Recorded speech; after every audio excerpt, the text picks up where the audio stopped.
Good morning, everyone. We've got another issue here at the homestead. It just rained for 48 hours straight, literally straight rain. And look what we have. I'm in the garden area, right there's my garden.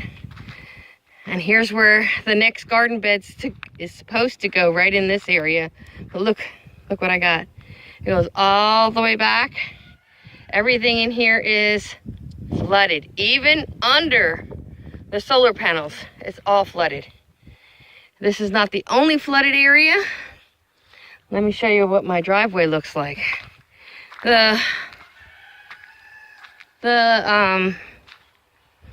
does, the female goats, are doing fine. They've got one big puddle in their area, but other than that, they're fine. We do have an issue with the boys' pen, the buck pen.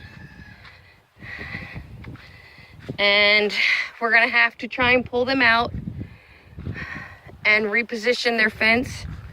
Because as you can see, this is right by their solar system, and their fence is actually in the water. This is not good, guys. We didn't know that it was gonna be this bad over here. But yeah, their whole pasture is flooded, guys. And part of what could be happening is our river, which is about a mile from us, on roads. I don't know how close it is if we just literally cut across our property into the river property. The boys are in their pen. So we're not coming out. They're gonna have to be pulled out of there. There's no doubt about it. They've got nowhere to come out and forage, nothing. And to be honest, they had already cleared this out. So it's just a matter, we gotta get in here, hook up the truck to their shed and pull it. And we're just gonna put them right up here. This is all high ground. We'll just put them in here for now and let them enjoy the greens. But yeah, I didn't know it was that bad. This is the first time I've been out and over here since it pretty much has started. So I didn't realize how flooded they were. We're gonna have to pull them. Even if it means putting them back in the horse trailer temporarily, we will do that. Now, let me show you the driveway. The driveway has been a nemesis of ours since we moved here full time. When we weren't here full time, it wasn't a big deal because if it was bad, we just didn't have to really deal with it on a day-to-day basis. And right now we've committed, we're not going anywhere, because we don't want to tear it up. And we did run errands yesterday before it got this bad. But I need to watch where I'm going because it is slippery out here. So you can see it's flooded all the way back there. Usually once it floods back there, you know it's deep here. This is my driveway again. And see this is the only slip area we have anymore, which is good, but it also is gonna have to be resolved fairly soon because in 5 days, we have another full day of rain coming. This is crazy. And you see the driveway's no mud.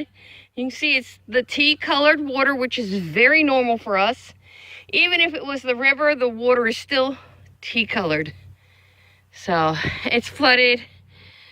I just gotta watch for snakes because this does bring out the snakes. I'm gonna hike my pants up, see if I can walk up here a little bit. I don't want to drop my phone in this. Oh, the water's cold. See what I do for you guys? Oh my gosh, the water's cold. This is flooded all through here.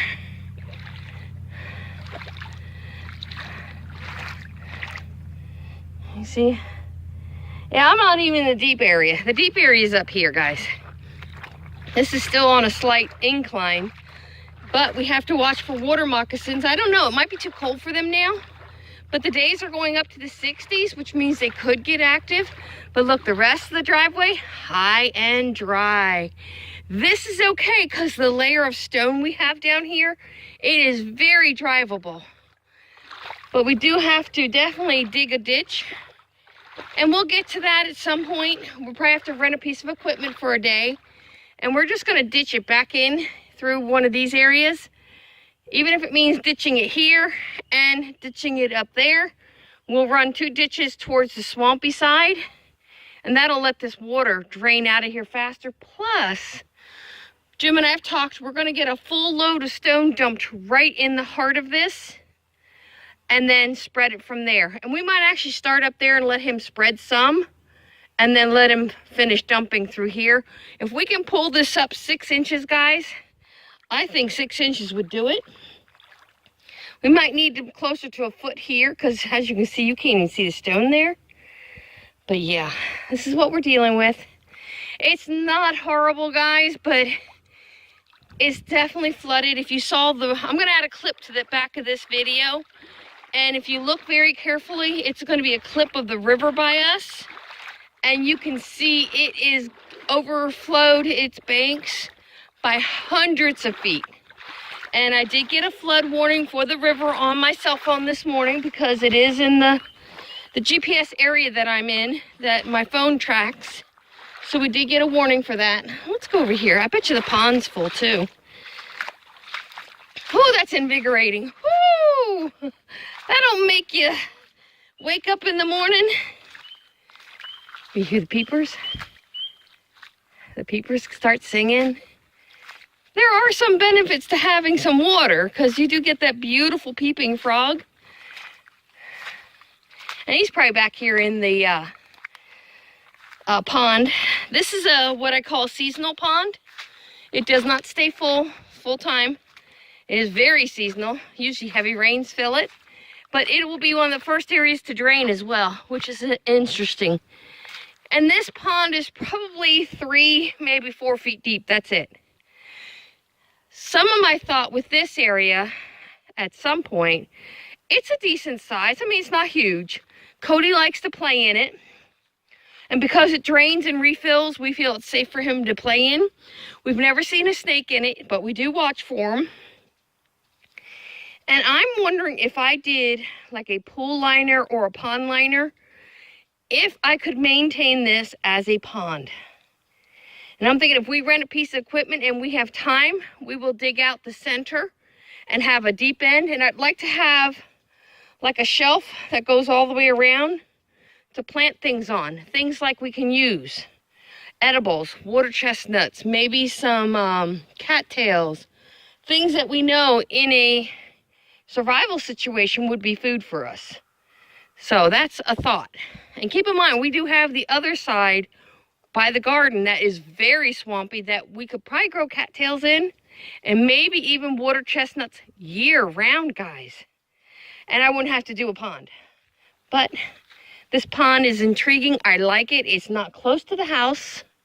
So it is something we definitely keep an eye on. And Cody loves it. He goes swimming in it. Cody is not feeling great and we don't know what's going on. I bought a Seresto flea collar because they came highly recommended for fleas that were hard to control. It's wet all the way back through there. And I don't know if he's reacting to it, but all of a sudden he started going downhill. He seems achy and sore. He's lost all his playfulness, and if you follow my videos, you know that's not normal. So I took the collar off of him and we're watching him now. Look at this.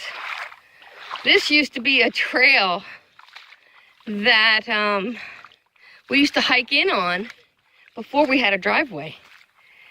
Look at the water. It's still a trail. It's an animal highway, in my opinion.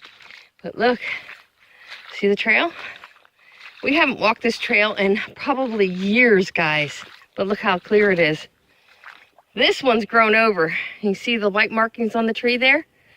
That used to be markings from this side for me to find my way back out without cutting new trails.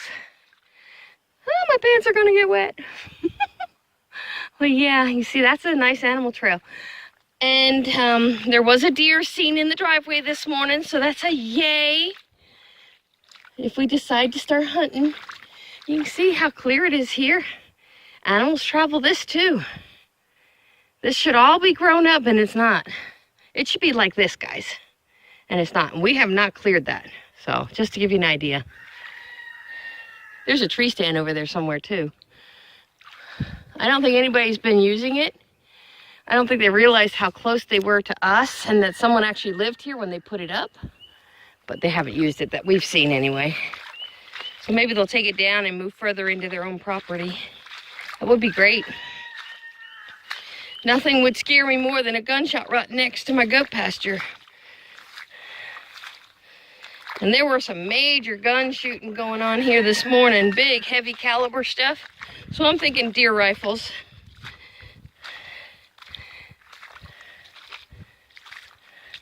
Yep, I'm walking in the water. It's actually pretty invigorating once you get over the shock of being in cold water.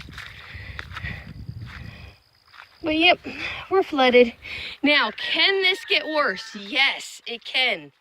If the river continues to fill, it's going to continue pushing water, because when that land fills up, that land is across the street from us over there. When it fills up, there's a pipe that goes under the road to this corner of our property. And yesterday it was flowing. So basically when that land floods, it pushes water to our land. We didn't know that when we purchased it, but ours is like the overflow area. So my thought is keep building this driveway till we can set up to have loads of mulch dumped, and then just start filling in the low spots like this and start pushing the mulch this way and start building soil so we can actually build up the low spots and keep pushing the water to the side. That can be done. I've seen a video where a family actually did that. They had a steep bank behind one of the areas of their property, and they just started filling it with loads and loads of mulch, and over time it built land for them. So I'm thinking, well, that would work here, especially here. And if we get the tractor / mower that we want, it will have a front bucket on it, and we'll be able to actually pick up mulch and move it to where we want. So, but that's my update. Just more exciting, stressful stuff going on in the homestead. And yes, I gotta move those bucks. All right, guys, hope you liked the video. Don't forget to like, share, and subscribe. Oh, and by the way, at least 48 hours of straight rain, my hay stayed dried. A win for us here at the homestead. It stayed dry. We have a new addition here, which I'll do a video. If I get to see him anytime soon, I'll do a video on him, and we'll share you the new addition. No, we did not get a new animal. We had a new stray show up, and I'll show him to you when I can. All right, y'all, take care, and God bless. And hope you're staying dry and warm this winter. Bye-bye.